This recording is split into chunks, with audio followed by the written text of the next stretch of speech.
Hello everyone, Esoteric Quality here.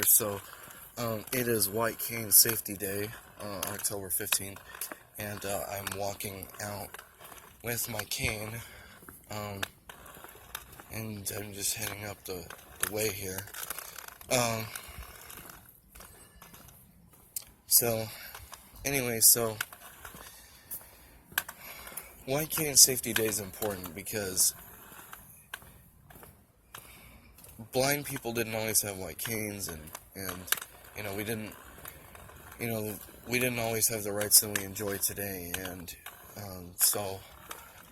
what the white cane laws did was it gave blind people civil rights, and it was one of the first civil rights legislation passed, both nationally and throughout the states. And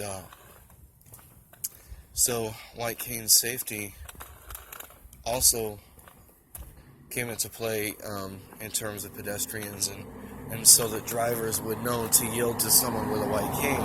And so that's really what white cane safety is. It is symbolic of our civil rights as blind people, and it's also symbolic to us as a source of power, because our canes are our eyes. So and I know the cane is my eyes, and I really appreciate what the cane does for me. And I'm gonna duck a little bit because there's some branches up ahead of me. But it's really quite awesome, And so I'm just walking, and eventually I'll get to where I'll cross the street and demonstrate that and show you exactly how the power of the white cane has transformed my life and transformed the lives of blind people all over the world. There's another branch. That way you can see and understand why White Cane Safety Day is so important.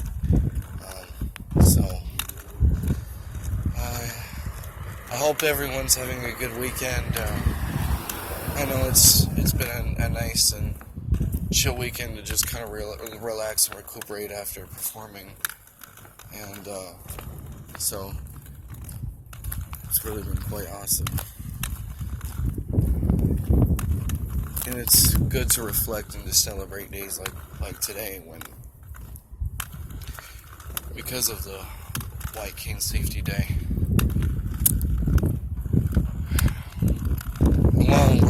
While we're on this topic of white cane safety, I know you probably see that I have an orange cane. You can see it. And I have an orange cane because it's a lot easier for people to see the traffic, or it's a lot easier for the traffic to see it. I know that, when I've had a white cane before, people didn't always see it, so that's what I like about the orange one. The thing that blind people need to understand is that you don't have to have a white cane. You can have, there are black canes and stuff like that. I wouldn't travel with one just because nobody can see you at night. But then again, if you don't do a lot of night travel, or travel outdoors, then it might not be bad for you to have a black cane. It's just, everyone has their preferences, and I like my cane orange, and with the jumbo roller tip at the end. And it makes it really nice for going over rugged terrain and bumps, and doesn't get caught in the cracks like the marshmallow tips do, and like the pencil tips. And it's a lot better than even the rolling ball tips, because it covers a lot more surface area than the rolling ball tips do. So this is really quite awesome. And as you can see, I'm approaching the conjunction of an intersection. This is Country Club and Emerald up here. I'm going to take a ride to get on to Southern, because I'm going to get something to drink. and because it's White Cane Safety Day, so I gotta celebrate it some way, somehow. And why not? By showing people what blind people can do, and that blind people can make a YouTube video and use their cane and cross streets at the same damn time. So that's what I'm doing. And people might not understand it, or may think it's contributing to inspiration porn, as some people call it, to make YouTube videos about this kind of stuff. But really, I don't think it is. I think it's educational. I think it's informative, and I think it works really well at getting people to listen and to hear what it's really like, for people like me in my community. And so that's why I do this kind of thing. Oh, there's another set of branches. And duck.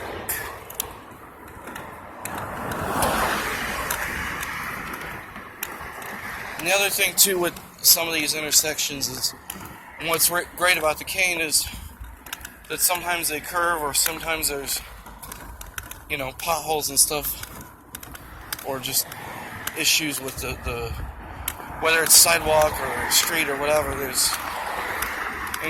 canes are really good for detecting that. And this cane, what I love about it with the jumbo roller tip is that it detects it, but it doesn't, unless it's serious enough to warrant my attention, it doesn't generally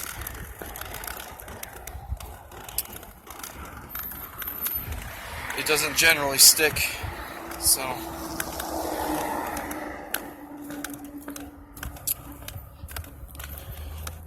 yeah.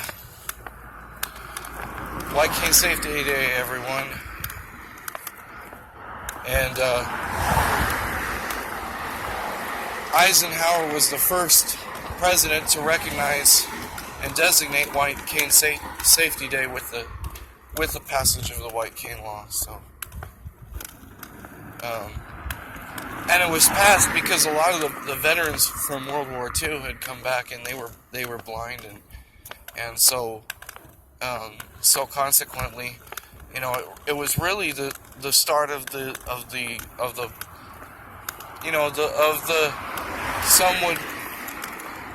some would call it the disability rights movement. I would call it as kind of the blind rights movement. But whatever history you categorize it as, it was major civil rights legislation at the time, and it's still significant today, and we need to be aware of what White Cane Safety is about, and educate drivers on how to yield to pedestrians.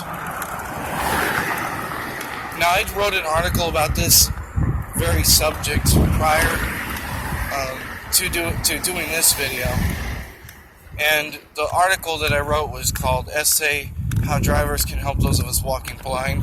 I wrote it for the Phoenix New Times, actually, and so what I will do is, in the description of this video, I will place a link to that article where you can read about it in the Phoenix New Times.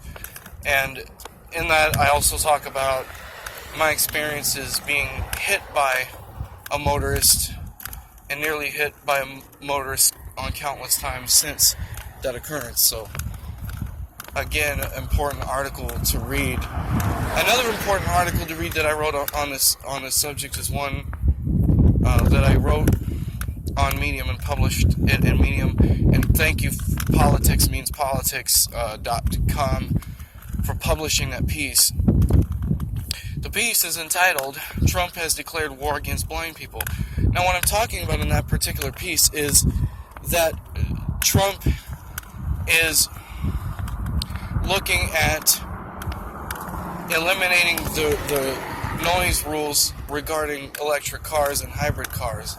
And since we're seeing more electrics and hybrids on the road, it is going to be an issue if we can't hear them. And already I've encountered cars that were so quiet that you couldn't hear them. And so for blind people, it's a real hazard.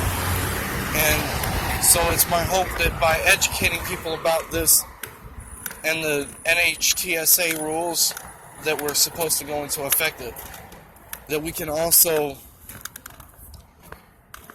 challenge Trump and make him kind of recant his position. Whether that's possible or not is debatable, but we have to fight for this, folks, because if we don't fight for it, then nobody else will. So we have to stand up and fight as blind people and as concerned citizens, so that blind people can cross the street safely. And so that's why, again, I'm doing this video about White King safety and highlighting the importance of this piece of landmark legislation. What I was going to get into was that what my article in the Phoenix New Times does is that it addresses the issue of how drivers should yield to pedestrians, because drivers don't often yield to pedestrians when they're required to, and in particular matters of White King safety, they are required to. So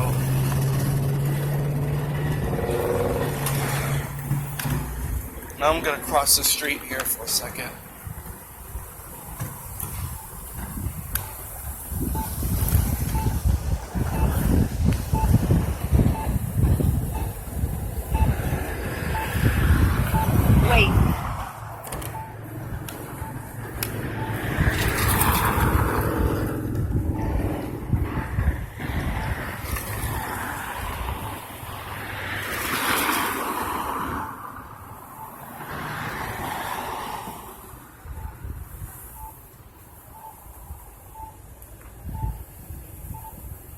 So what that chirping sound is that's the sound of an audible pedestrian signal, and when I press the button, it's the wait button.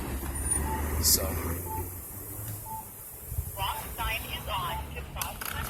and now I'm going to cross the street. So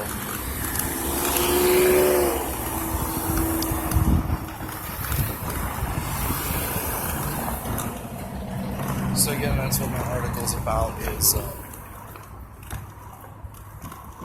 how drivers should yield, because many drivers' license manuals in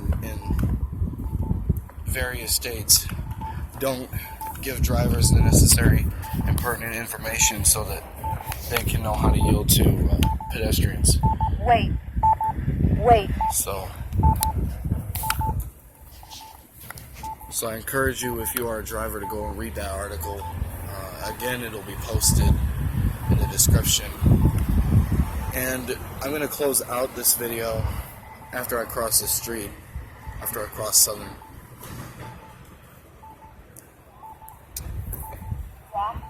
And what I'm going to say is, buy my single on iTunes, Amazon, Google Play, Spotify, and more. Struggles of a Blind Man. Also will be included in the description of this video. And as you can tell, I'm crossing the street. And I want everyone to have a good day. And remember, it's White King Safety Day. Shout out to every blind person around the world, because this is our special day, White King Safety Day. Esoteric quality. Peace.